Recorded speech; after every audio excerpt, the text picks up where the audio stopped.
To Macy's Inc. Q1 2022 earnings conference call. Today's conference is being recorded. I would now like to turn the conference over to Mike McGuire, Head of Investor Relations. Please go ahead.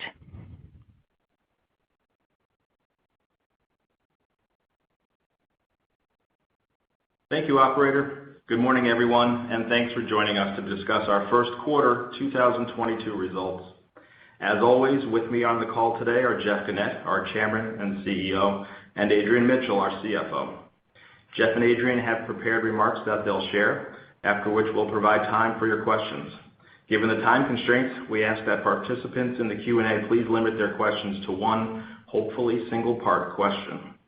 Along with our press release from earlier this morning, a slide presentation has been posted on the investors section of our website, macysinc.com. In addition to information from our prepared remarks, the presentation includes supplementary facts and figures to assist you in your analysis of Macy's. Also note that unless otherwise noted, the comparisons that we'll speak to this morning will be versus 2021. Comparisons to 2019 are provided where appropriate to best benchmark our performance given the impact of the pandemic in 2020. I do have one housekeeping item to share with you this morning.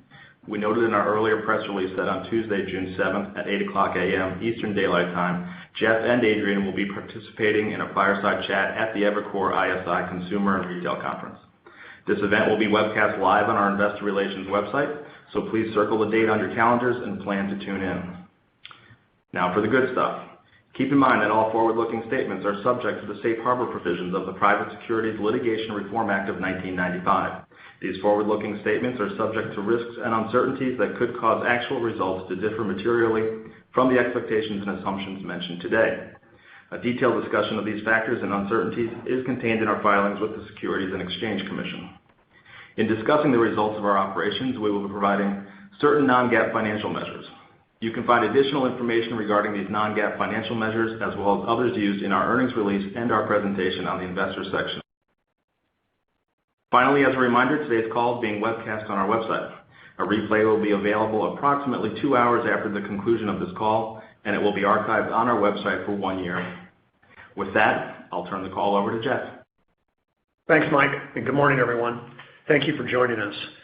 The first quarter presented a unique combination of challenges across a highly dynamic and uncertain operating environment, with mounting inflation, rising interest rates, a volatile stock market, COVID-19 lockdowns in Asia, and the war in Ukraine.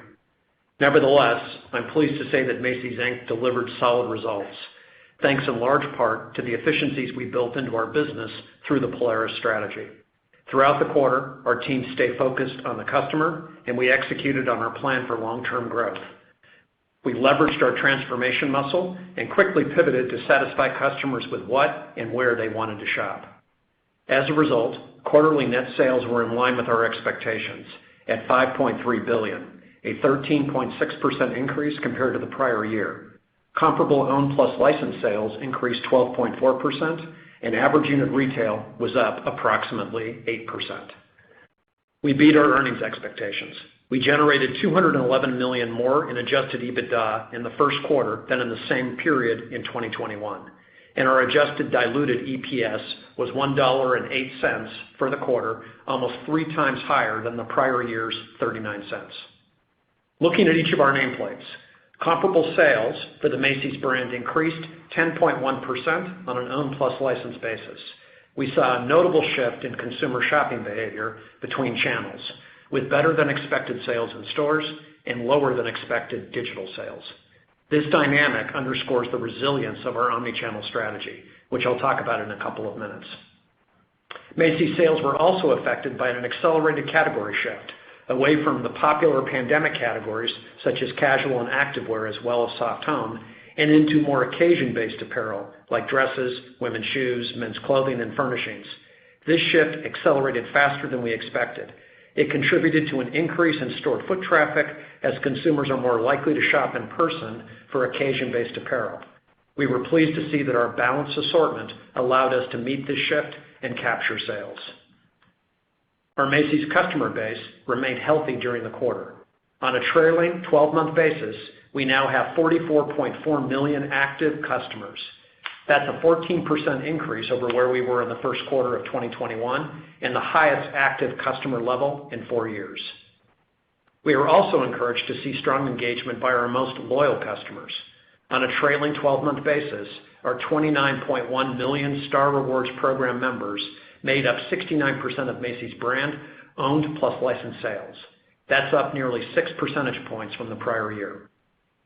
Our Bloomingdale's brand performed strongly, exceeding expectations both in stores and online as luxury consumer spending remained robust. Comp sales on an owned plus licensed basis was up 26.9%. This was driven by strong sales of dresses, men's tailored, men's and women's contemporary, and luggage. About 4 million people shopped the Bloomingdale's brand for the trailing 12 months ending Q1. That's a 21% increase compared to where we were as of the first quarter of 2021. Overall, this robust, broad-based performance is a testament to how the Bloomingdale's team has evolved the product assortment to be relevant for new, younger generations that is investing in both their wardrobes and their homes. At Bluemercury, the team continued to build on its momentum and posted another improved quarter. Comparable sales on an owned plus licensed basis were up 25.2%. This was driven by an increase in store traffic, coupled with better than expected growth in private brands. During the quarter, as mask restrictions lifted, Bluemercury saw the return of color, particularly in lip, face, and eye categories. Now let me circle back to the importance of our omnichannel strategy. Across our nameplates, it's clear that our customers were changing how they shop during the quarter, and we were ready. As COVID-19 restrictions loosened in the U.S., people grew more comfortable returning to normal activities. They went back to the office at least a few days a week.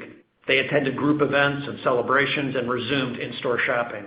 Our strong performance underscores the strength of our omnichannel ecosystem and our success in building a seamless shopping experience that accommodates changes in customer behavior.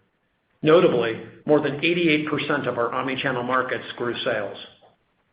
Breaking this down further between channels, growth in our digital channel slowed from last quarter, but sales remained elevated over 21 and 19 levels.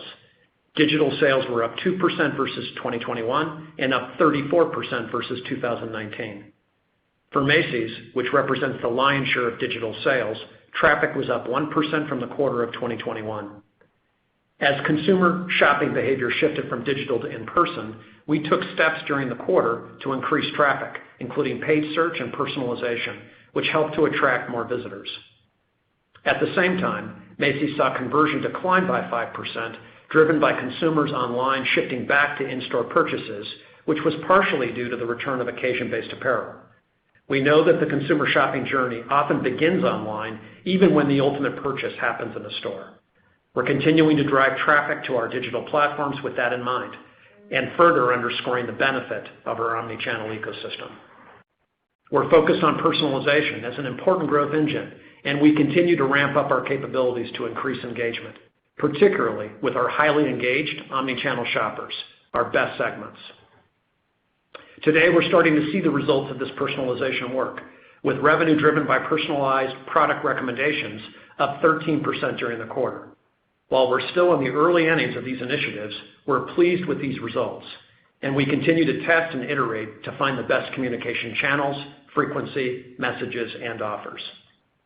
Our app's performance continued to be a standout, with active customers increasing 14% to 7.4 million in the quarter. And we continue to make progress in preparing for our new Macy's Marketplace, which will launch during the third quarter, and we expect to scale it over the course of the second half. We'll share more on this as we get closer to launch. As I mentioned, sales in stores grew as consumer comfort levels rose, along with their desire to return to in-store shopping. But these gains were also a result of the investments we made to make our stores a style destination through our new brand platform, Own Your Style. There are also benefits of our focus on trend merchandising, which enables our customers to shop for full looks rather than just items. We're also investing in our customer service experience by enhancing at-your service centers in every store. Additionally, we continue to make progress scaling our smaller off-mall store formats like Market by Macy's. These will be integral in supporting our digitally led omnichannel ecosystem. During the quarter, we also benefited from international tourist traffic, particularly from Central and South America, as well as Europe, aiding stores like our flagships at Herald Square in New York and Union Square in San Francisco, along with many of our downtown locations.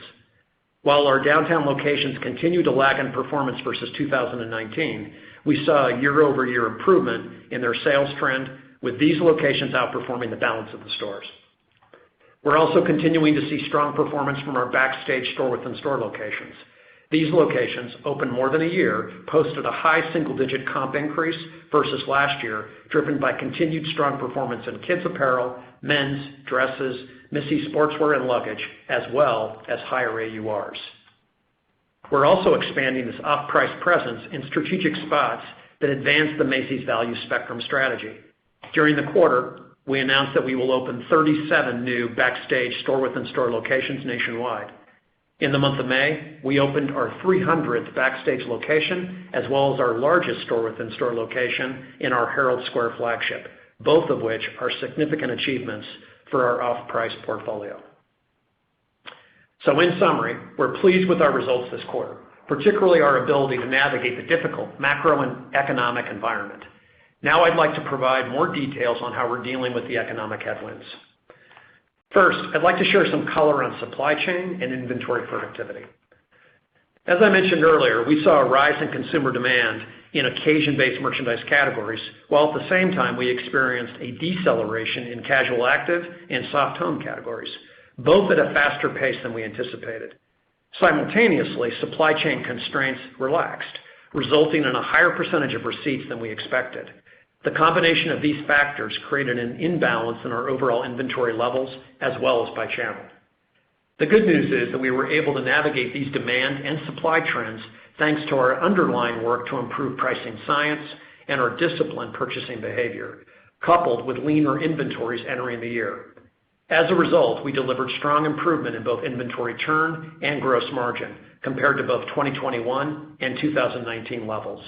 At quarter end, our work resulted in inventories rising 17% from 2021 levels on a 13.6% increase in net sales. And this shift in consumer demand for more occasion-based categories like dresses and tailored clothing is a good thing for Macy's. It is where we shine. With our broad assortment base, we are pivoting to those categories and building replenishment stock in our best sellers. We are continuing to closely watch supply chain dynamics. While constraints loosened up in the first quarter, there is still a significant amount of uncertainty with the lockdowns in China and the ongoing labor negotiations in the LA port. Factors like these drive us to continue taking a prudent and disciplined approach with our lead times and forecasting. We're making adjustments as needed, with ongoing communications with our partners to ensure that we can adapt to changing consumer demand and have the right inventory available at the right levels and at the right time. We're also closely monitoring evolving shopping behaviors relating to the ebbing of the COVID pandemic, combined with mounting inflation and macroeconomic volatility.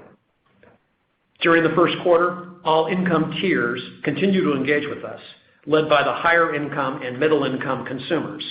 Luxury sales remained a standout for our business, as shopping behavior among high income consumers has so far remained less affected by inflation. These trends show the benefit of our balanced portfolio across nameplates. We operate across the value spectrum, from off-price to luxury. This, coupled with our wide assortment of categories, products, and brands, gives us the ability to flex with consumer demand. Now I'll pivot to our merchandising strategy for the Macy's brand. We're putting a lot of focus here as we look to engage more customers and grow market share. We are in the early stages of reimagining our private brand portfolio and realigning our private brand team under new leadership in partnership with our broader merchandising and sourcing teams. Our goal is to have a private brand portfolio that is differentiated, defendable, and durable. The team is developing original designs and distinctive brand identities, values, and principles that foster brand love, with a modernized size and fit approach so that all our customers are empowered to own their personal style. This work is underscored by customer data and analytics to ensure that we have the right value equation and competitive pricing architecture. And while specifics of its composition are not yet ready to share, we're considering all avenues, including the launch of new brands, as well as a rethink and refresh of current brands, all centered around giving the customer what they want. I'm looking forward to sharing additional details on this work in the future. Before I pass it over to Adrian, I want to thank our colleagues for their continued hard work and dedication. They are demonstrating tenacity in executing our strategy and building a seamless shopping experience, all while keeping our customers at the heart of every decision. Their spirit and ingenuity drive us forward as we continue to navigate this dynamic environment, and I want to acknowledge and thank them for that. And with that, I'm going to turn it over to Adrian for additional color on our first quarter results and the outlook for the rest of the year. Thank you, Jeff, and good morning, everyone. Driving shareholder value remains our top priority, and we're doing this by combining effective operational execution with the strategic deployment of capital. Our disciplined actions have improved the financial health of our business and have allowed us to successfully navigate today's volatile and uncertain operating environment. As Jeff said, we delivered first quarter sales as anticipated, while our bottom line exceeded expectations. I'll highlight our successes as I walk through our results, focusing on our 5 value creation metrics: omnichannel sales, gross margin, inventory productivity, expense management, and capital allocation. First, omnichannel sales. We generated $5.3 billion in net sales during the quarter, up $642 million or 13.6% versus last year. Comparable sales on an owned plus licensed basis increased by 12.4%. As you may recall, our first quarter last year did not fully benefit from the accelerated economic recovery and stimulus payments that were just beginning to drive macro trends in the market. These had a larger impact later in the year. Nevertheless, we are pleased with our performance, particularly in light of the channel and category dynamics that we're navigating through. Now on to gross margin, where we saw another strong quarter of expansion that contributed to our outperformance. For the quarter, gross margin was 39.6%, up 100 basis points from the prior year period and above our expectations. Merchandise margin increased 50 basis points, benefiting from higher AURs. Our AUR performance was driven by 3 big factors. First, lower promotions, particularly on regular priced goods. This was driven by our POS pricing optimization work. Second, higher ticket prices. The big contributors here were fragrances, mattresses, textiles, and fine jewelry. And third, category mix, driven largely by furniture and fragrances, in addition to the increased penetration in occasion-based apparel categories. Full price sell-throughs were down slightly in the quarter, impacted by the shift away from pandemic categories like activewear and soft home that Jeff discussed. However, full price AURs increased 10% for the Macy's brand. Within gross margin, delivery expense accounted for 4.3% of net sales. That's 50 basis points lower than last year, reflecting the 4 percentage point decline in digital penetration. If we step back for a minute, we know that our ability to maintain margin depends on our understanding of customer demand within and across categories. To improve this understanding and better forecast demand in a highly uncertain environment, we're leveraging predictive analytics and data science. They also allow us to apply a few key tactics. First, we're shifting our promotional profile to be more personalized. Important here are the personalization efforts that Jeff spoke about earlier. Second, as we improve our ability to predict demand, we expect to improve the accuracy of our upfront buys and how we allocate inventory within and across markets. This should help us drive better sell-throughs and higher inventory productivity. Third is our use of price insights. We utilize dynamic pricing to change the timing, cadence, and size of markdowns based on factors such as inventory availability, sell-throughs, and demand patterns. This leads me to inventory productivity. As Jeff discussed, we acknowledge that the dynamics around inventory are challenging, including those within the supply chain. The faster than expected shift away from pandemic categories resulted in higher inventories, largely within decelerating categories. At the same time, the loosening of the supply chain resulted in a higher percentage of receipts landing at our DCs earlier than we expected. Despite this, we managed inventory as effectively as we could during the quarter and continued to deliver productivity gains. Our efforts resulted in an 18% improvement in turnover versus 2019, and even a 9% improvement compared to 2021, which had abnormally low inventory levels at the beginning of the year. Effective inventory management remains a strategic priority for us. We are working actively to get inventory metrics better aligned to actual sales trends by driving faster sell-through of our slow-moving merchandise and adjusting our buys to reflect the changing environment. The data science we have built into the business is key to the success of this work and helping to ensure we maintain strong margins. Next, expense management. In the quarter, SG&A expenses increased by $131 million, or 7.5%, to $1.9 billion. SG&A as a percent of net sales improved by 200 basis points to 35.1%. This was primarily driven by disciplined expense management in the face of sales growth, and we achieved this strong performance even with material wage inflation across the organization. Recall that we exited 2021's first quarter with a significant number of open positions due to the tightening labor market. Since then, we have made major progress on either filling or eliminating open positions. Today, our remaining open positions generally reflect the normal course of business or new positions we need for expanding operations, such as those for marketplace and personalization teams. Additionally, as of May 1st, all our colleagues in stores and distribution centers are now at a minimum wage base of $15 or above, depending on the legal minimum wage within the municipality. During the quarter, we also benefited from the growth of Macy's Media Network, which saw net revenue nearly double to $26 million in the quarter. Credit card revenues were $191 million, up $32 million from the first quarter of 2021. As a percent of net sales, credit card revenues were up 20 basis points to 3.6%. Our outperformance here benefited from three primary factors. One, continued low bad debt levels. Two, higher credit sales. And three, greater co-brand credit card spending. Our better-than-expected bad debt levels continued to benefit credit card revenues as the consumer remained healthy. Our strong sales performance over the last couple of quarters also helped to drive higher balances within the portfolio. And lastly, we saw higher spending on the co-brand credit card, where we benefit from usage outside of our own channels. While credit card revenues exceeded our expectations for the quarter, we continue to expect inflation to outpace wage growth and weigh on consumer health. We expect this to contribute to an increase in bad debt. Partially offsetting this will be the continued higher balances in the portfolio and higher spending on the co-brand credit card, both benefiting from the shift in consumer spend away from debit cards.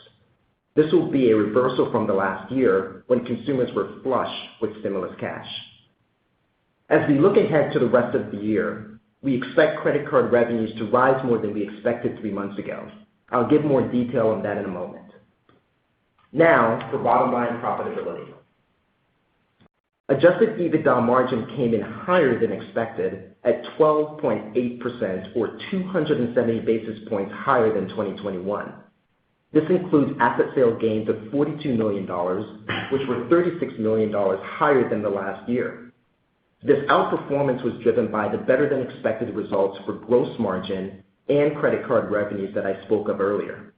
After accounting for interest, taxes, and the share repurchase, which I'll address in a moment, these results generated adjusted diluted EPS of $1.08, up from 39 cents in 2021.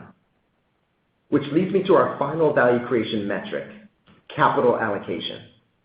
The strategic deployment of our cash over the past year has been one of the most critical drivers of our transformation journey.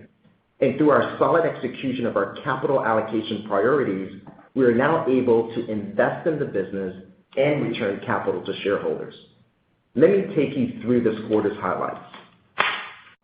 We generated $248 million of operating cash flow. This was driven by higher adjusted EBITDA and merchandise payables, and partially offset by an increase in merchandise inventories and a decrease in accounts payable and accrued expenses. Capital expenditures were $261 million, and free cash flow was $60 million. Our continued capital investments remain critical, with a large portion geared towards growth investments and focused on omni-channel investments, including the digital marketplace, automation, and data science capabilities. During the quarter, we also took significant actions to increase our financial flexibility. First, with the upgrade of our credit ratings in February, we were able to remove the collateral from our bonds so that now all our long-term debt is unsecured. Another action we took was amending and extending the term of our $3 billion asset-based credit facility by 3 years to March of 2027, further strengthening our financial flexibility and liquidity. As we've said before, we expect to use the credit facility periodically based on the needs of the business. The third move we took to increase financial flexibility was using cash on hand along with the proceeds from the issuance of $850 million in new, longer-term maturity unsecured notes due in 2030 and 2032 to redeem approximately $1.1 billion of debt that was maturing in 2023 and 2024.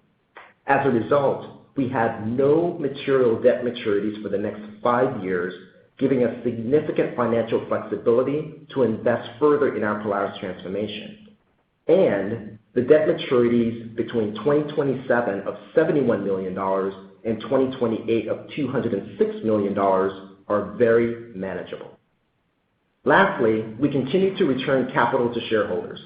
In addition to our dividend payment of 15.75 cents per share, or $45 million, we repurchased approximately 24 million shares for a total spend of $600 million during the quarter, leaving $1.4 billion of our $2 billion share repurchase authorization available.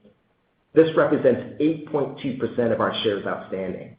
Recall that our guidance did not include buybacks, and they contribute 3 cents to our outperformance in EPS. Turning to our full-year outlook, we are reaffirming our sales guidance and raising our earnings guidance based on the strength of our credit portfolio and share repurchases. We acknowledge that the level of macroeconomic uncertainty is continuing to intensify, and we believe that this updated guidance appropriately reflects the associated risks we see. To highlight the changes, within our net sales guidance of flat to up 1% versus 2021, we now expect digital sales as a percent of net sales to be approximately 35%, in line with 2021, down from our prior estimate of 37%. This reduction in digital penetration and associated increase in stores penetration is the result of 2 primary expectations.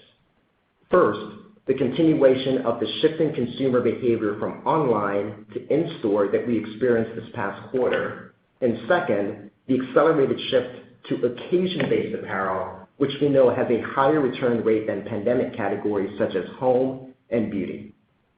During the quarter, we saw a higher than expected increase in returns on Macys.com within the accelerating categories and have adjusted our outlook accordingly. Overall, we haven't changed our net sales expectations. We've only changed the contribution of each channel.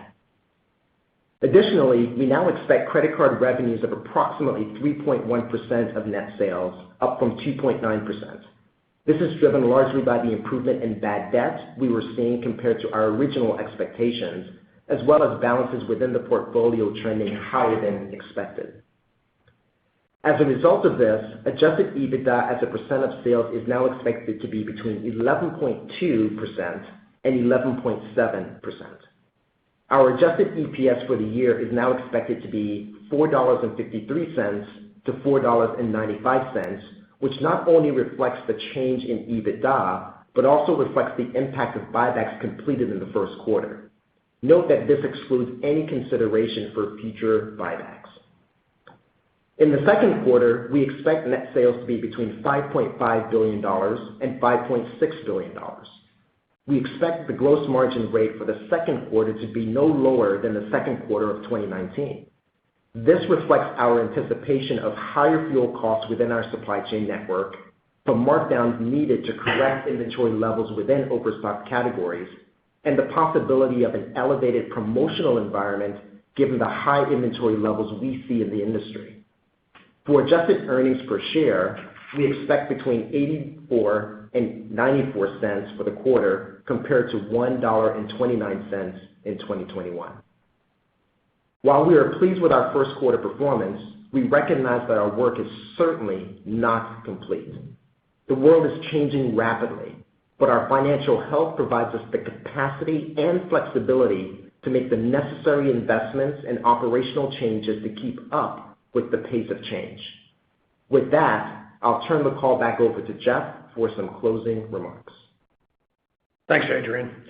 In summary, we delivered a solid first quarter despite the unprecedented macroeconomic environment, demonstrating our improved operational agility driven by our Polaris strategy. As we move forward, we recognize this coming year presents unique challenges for both our business and our customers. Our strength is in our omni-channel ecosystem. We operate across the value spectrum from off-price to luxury and have a balanced portfolio that can shift and flex with consumer demand. Our Polaris strategy has proved durable, and we have confidence that it enables us to weather any storm we may face in 2022 and in the future. And with that, let's begin the Q&A. Thank you. If you would like to ask a question, please press star one on your telephone keypad. Please ensure the mute function on your phone line is switched off to allow your signal to reach our equipment. If you find that your question has already been answered, you may remove yourself from the queue by pressing star two. Please limit yourself to one question. Thank you. Again, please press star one. We will take the first question from Chuck Grom from Gordon Haskett. Please go ahead. Hey, thank you. Good morning, and great results to the team. Jeff, I'd be curious on your comp performance during the quarter and into the month of May, but also by income cohort. You touched on it a little bit in terms of the low versus the high, but given the wide range of customers you serve, can you perhaps share any color on that front? And then on Adrian, for the gross margins, how should we think about the puts and takes here in 2Q? I think you said no lower than the 38.8 you posted in 19, but just trying to contextualize how we should think about the balance of the year for gross margins. Hey, Chuck, let's talk first about when we talk about the customers and who were affected by whatever might be happening in the macro environment. I think one of the headlines is that we saw the customer count and the customer spend across all of our kind of income buckets go up in the quarter. And when you look at the customer that's under $75,000 of annual income, they were the most affected, but the spend was up, the count was up. And their shift is, into those categories that, when you've got a brand like a Backstage that's helping them. When I look at kind of the mid-tier customer as well as the luxury customer above $150,000, very healthy, and spend levels were quite strong. I think when you think about just kind of an aggregate comment about category, what we saw about the spend levels were definitely a downshift in the casual, active, and soft home categories from the trends that we saw in 2021, and definite upshift in the categories versus fourth quarter and first quarter when you look at the dress-up categories, special occasion, travel categories. I think when we look at the month of May, is started out quite strong. And so we look at the kind of quarter to date, the performance really related to kind of three things. The first one was Mother's Day gifting was very strong. And that gives us some confidence as we think about our gifting strategy for the back half of the year and what we learned in Mother's Day. The second was these kind of high octane events like one-day sales were very strong. And so we had one of those in the month of May thus far, and good performance. And the last one, and importantly, is really what we're seeing, going on in the apparel areas, particularly as kind of serving our Own Your Style platform that we launched. So when you look at men's, women's, and kids, those apparel businesses and the amount of linkage products we're getting. So we're selling full outfits versus just particular items. That is working for us. So, our customers are responding to great brands and great values from off-price to luxury. We're a gifting and special occasion destination, and we expect that demand to continue. But as we've said, at the top, lots of uncertainty, and we're being prudent in our outlook. Good morning. Excuse me. Good morning, Chuck. Just to speak to gross margin, kind of the big headline on gross margin is that we're managing gross margin pretty tightly. One of the things that we've signaled on this call is the decrease in digital penetration, which would typically imply that you'll see some favorability in gross margin. But as we think about kind of what we're working through in the second quarter, it really reflects the markdowns that we need to clear some of the excess inventory on those decelerating categories that Jeff spoke to, in addition to the rising fuel costs that we do incur as part of our delivery expense. But, we spoke about in the previous earnings call some of the work that we're doing around our delivery expense initiative, and we're beginning to see some of those gains. And so we're just really balancing the benefits and the headwinds. We are seeing reduced splits or reduced packages per order. We are making good progress on, placing larger fulfillment operations across 36 stores before holiday, and that's progressing well. And we're also seeing that we are fulfilling more orders from stores, up about 3.5 points versus the first quarter of last year, which is a good thing in terms of the distance that packages have to travel to get to the customer. But again, this is really offset by higher fuel costs. As we progress through the balance of the year, we typically have holiday surcharges, as well as the fuel costs continuing to rise is something that we've contemplated in our guidance for the balance of the year. Great. Thanks very much. Thank you, Chuck.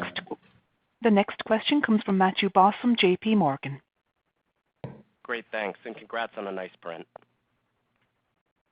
Thanks, Matt. So Jeff, maybe to elaborate on the shopping trends that you're seeing by category, how are you thinking about the duration of occasion spending for apparel? And then what's your comfort with current inventory on hand, and just how quickly can you pivot the assortment if trends shift across both apparel and hard goods as we think about maybe the back half of the year and into early 23? Yeah, so Matt, I think we're definitely pivoting and have pivoted. So let me just characterize, give you a little more detail on what we're seeing.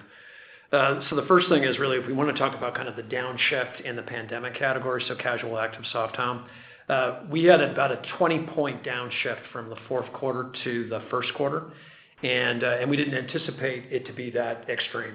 So those categories or the inventory levels have certainly built up there. And this is where all the work that we've done in our pricing science tools is really helping us.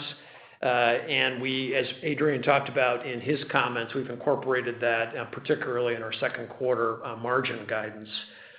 So I think we've adjusted all of our go-forward orders. We don't think that's going to get better, particularly when you look at our inventory levels and that of the competition's. That is building, and customers have clearly signaled a downshift there. Conversely, the other part of your question on big acceleration in dress-up categories, and those have gone up 10 full points when you look at where the trend was in the fourth quarter, in the first quarter, and that's getting even better in the second quarter. So we've been very aggressive with additional receipts. We've got very strong vendor partnerships. We're working very closely with them on all the right brands. And as Adrian, as I mentioned, this is really where we shine. As we think about kind of the trends that we're looking at for the back half of the year, I kind of would bucket it into like 5 things.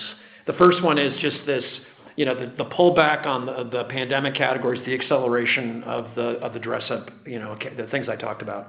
The second is really the gifting strategy.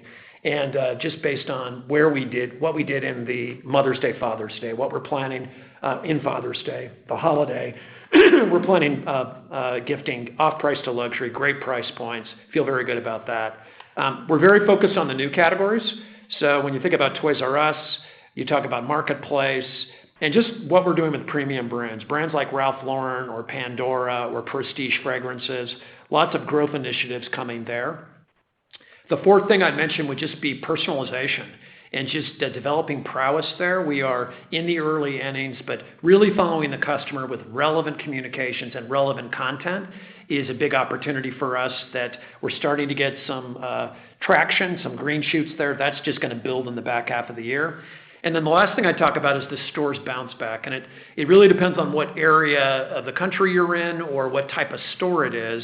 But what I'd say is that the downtown flagships are definitely a marked improvement.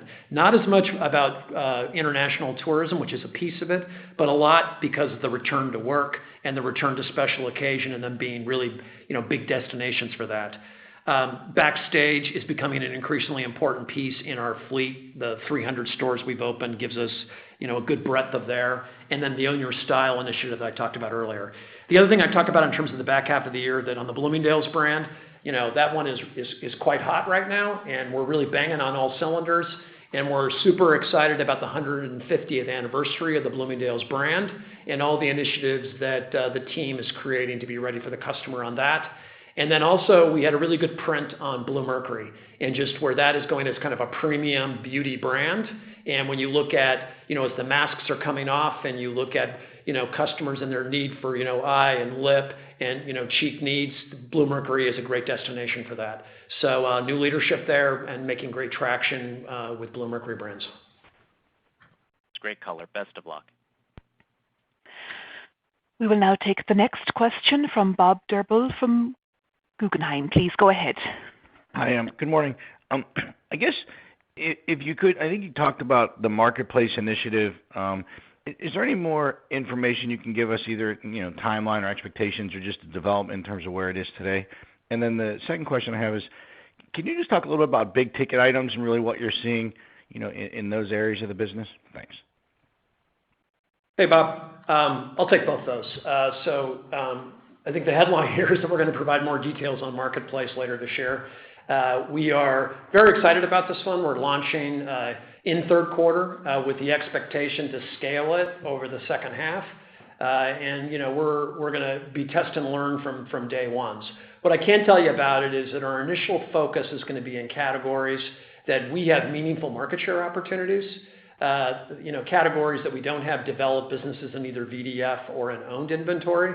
So categories like pets, electronics, which would include portable and home improvement, gardening, video games.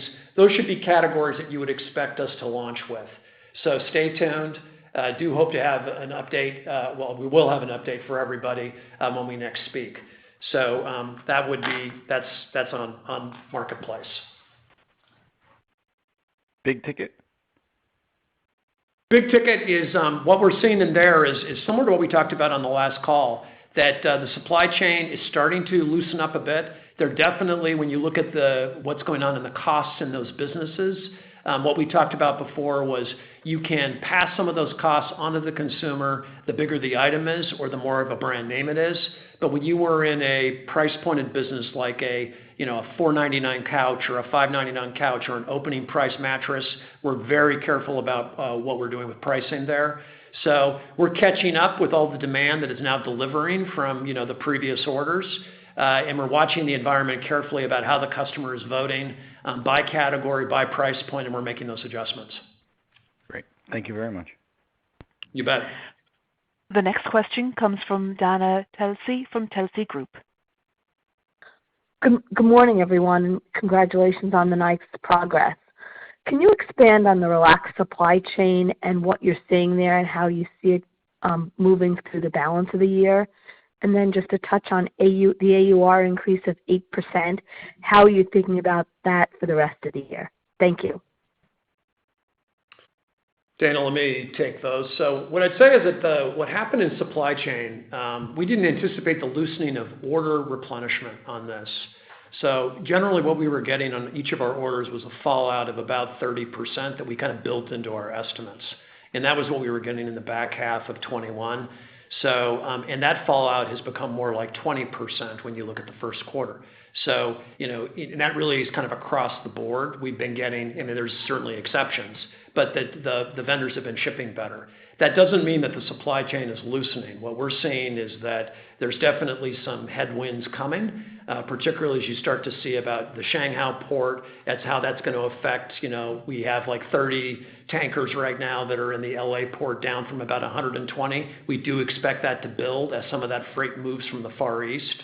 So the way we're approaching it, we've got to protect back to school. We've got to protect the fourth quarter. So we're going to ensure that some of the lead times that we did during the pandemic and certainly during 21, we're moving those same lead times in terms of our orders.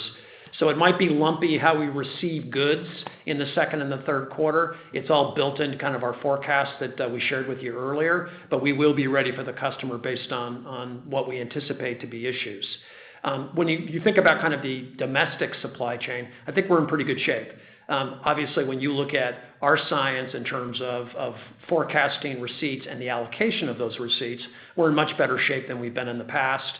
We've got a great focus when I look at a UPS and what we're going to be doing for the last mile. So I feel good about that. When you look at AUR and your question about, as you saw our post that we were up 8%, in the first quarter. You heard us when we talked about AUR and our expectation for the year on the previous call. We thought it would be, in the 5% range. I'm still thinking about, I'm still forecasting about that amount. We do think that we're going to continue to see great AUR improvement, particularly in those trending categories. So the dress up, special occasion, the travel categories, those are going to continue to go up. But I do expect them to be more constrained and more flattish in those categories, those pandemic categories, where we have built up in inventories, and importantly, our competitors have built up in inventories. So I think that supply, is out of whack with the demand, and we're using all of our pricing science to deal with it. Our gross margin expectations are all incorporating where we expect that to go. And I think when you look at the blend of all of that, you're looking at a mid-single-digit improvement for the year. Thank you.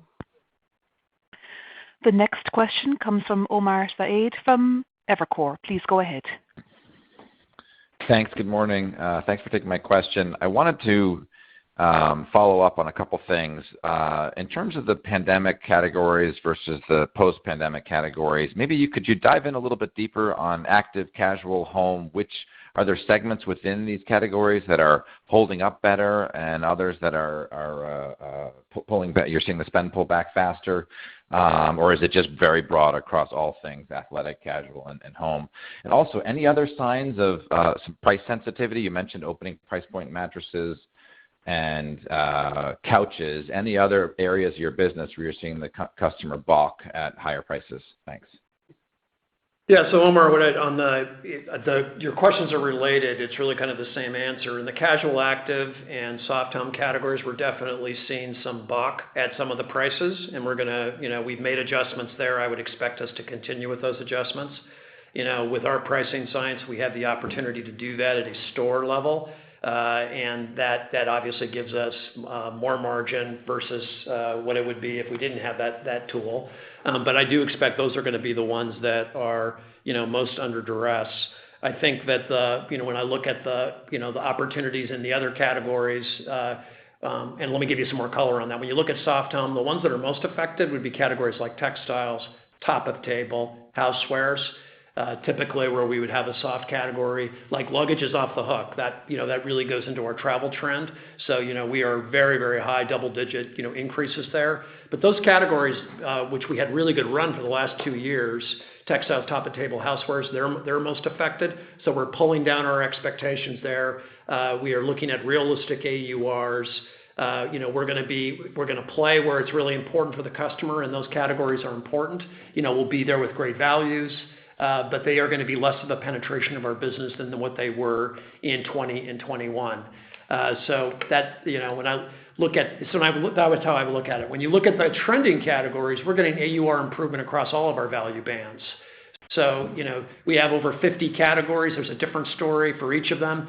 Some brands carry, real premium, and, you were getting massive, increases in AUR there. I look at a Ralph Lauren where we're enjoying big AUR increases, but that's more of a premier brand. They've reduced their distribution. We've really ramped up our efforts to make sure that we're giving a fulsome lifestyle presentation of that content both online and in our stores.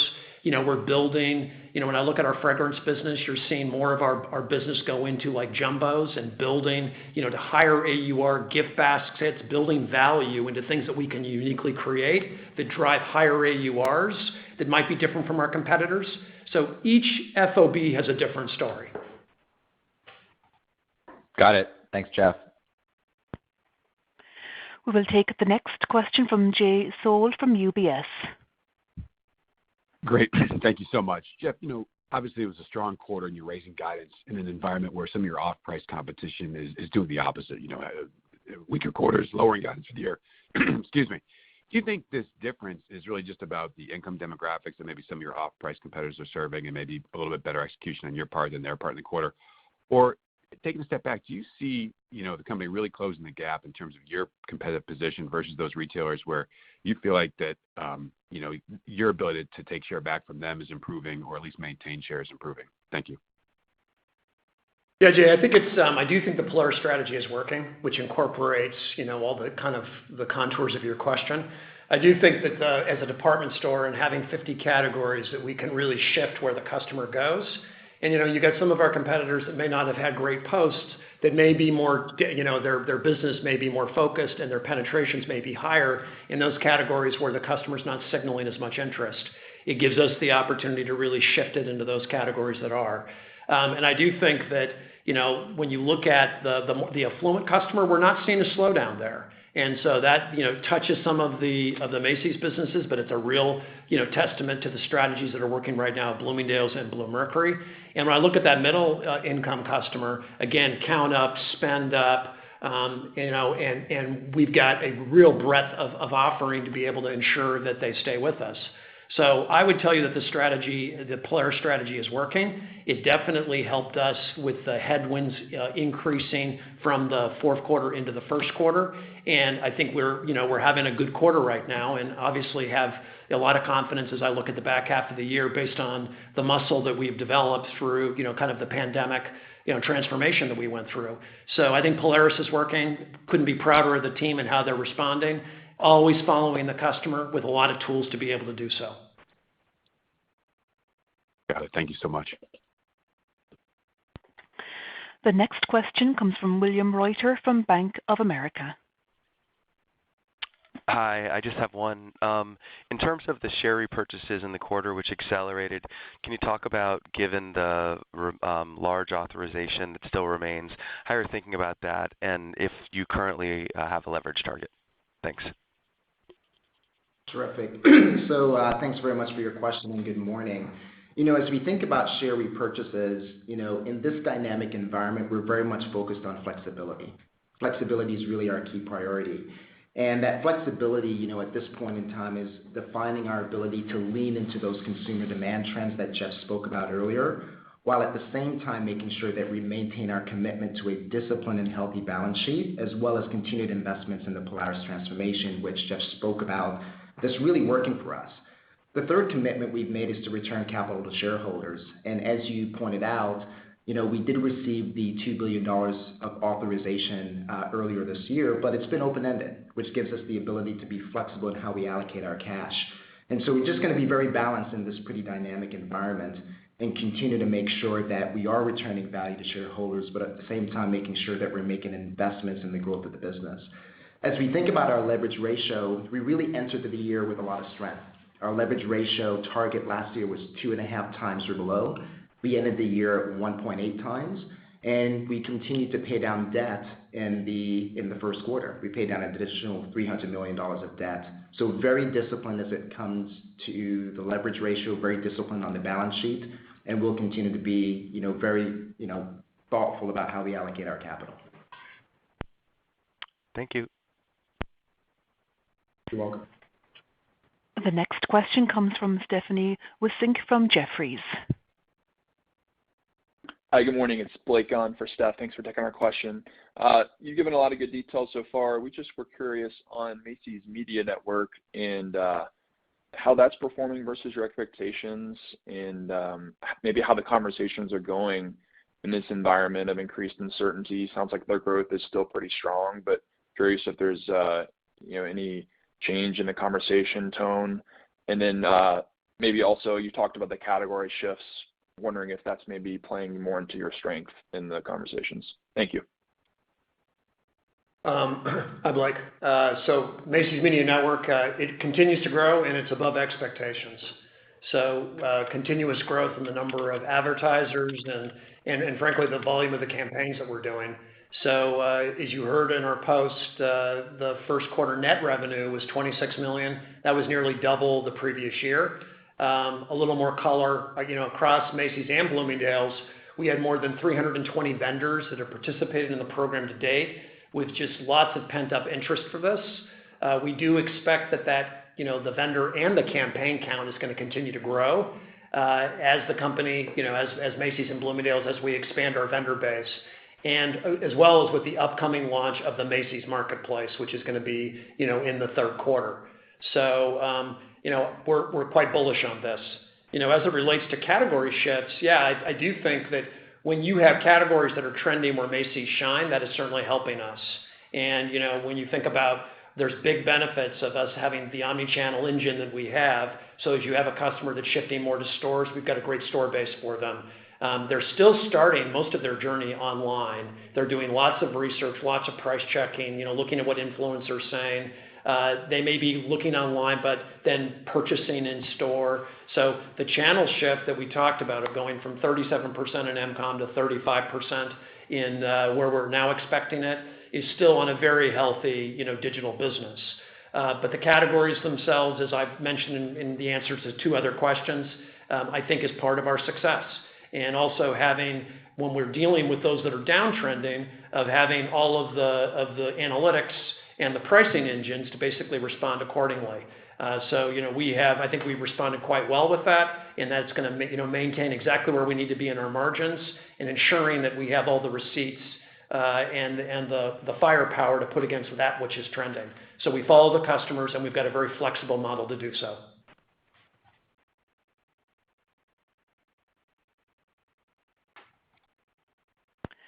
We will take the next question from Oliver Chen from Cowen. Please go ahead. Thank you. Hi, Jeff and Adrian. In your remarks, you mentioned intensification of uncertainty. Just would love for you to elaborate on those factors that you're paying attention to from the consumer and what indications may be leading. And then as you think about promotions, it sounds like you're prepared for promotions. How will you execute those in a customer right manner just to preserve brand equity and your relationships with customers to ensure that you're executing them against the competitive environment, yet balancing what's right for the business? Thank you. Hi, Oliver. So your first question about kind of economic indicators, we have a little chart that's like, hey, what are the tailwinds? What's neutral? What are the headwinds? And obviously, when you look at the tailwinds, the label market, tourism we're starting to see good seeds of that. And as we have talked about, 3 to 4% of Macy's Inc. business historically has been in international tourism. That's starting to come back, which is good news. This return to office has been quite interesting. And, when you look at a lot of companies now, based on their kind of hybrid work environments, there are wardrobes that need to be refreshed. We're clearly seeing that. If you look at the blazer, if you look at the dress, if you look at all the dress-up categories as well as accessories that go with them, that is a great tailwind. What's neutral is when you think about, the personal disposable income and what the savings rate looked like, a year ago and what it is now. It's still good, but it's not as good as it was a year ago. So I call that a neutral. Consumer credit is still good. Their open to spend is still good, but we're watching consumer sentiment, very carefully to see how they want to spend it. And then promotions, I would say neutral because we're not adding promotions. We're just being more surgical on the ones that we do. When I look at the headwinds, clearly inflation, when you look at what's going on with housing or gas prices, what might go on with the interest rates, geopolitical, those are all things that we're watching, carefully. But, again, all factored into our estimates. To your question about, how are we going to talk about these great values, the team it's a different story depending on FOB, but I would tell you is that a clear price point always works well for us. And when you start to think about those categories that are downtrending, those categories, and active categories, those lend themselves well. They're generally key items. There's got good depth behind them. They have good fixture fill. Having a price point that's really clear to the customer that they understand, that's not too complicated, is the way we're going to approach it. So we want to make sure that with all of our online scrapes, we know where our competitors are going to be on an hourly basis. We're making adjustments. We will get through that inventory, and we've made adjustments on future inventory in response to that. Regards. Thank you.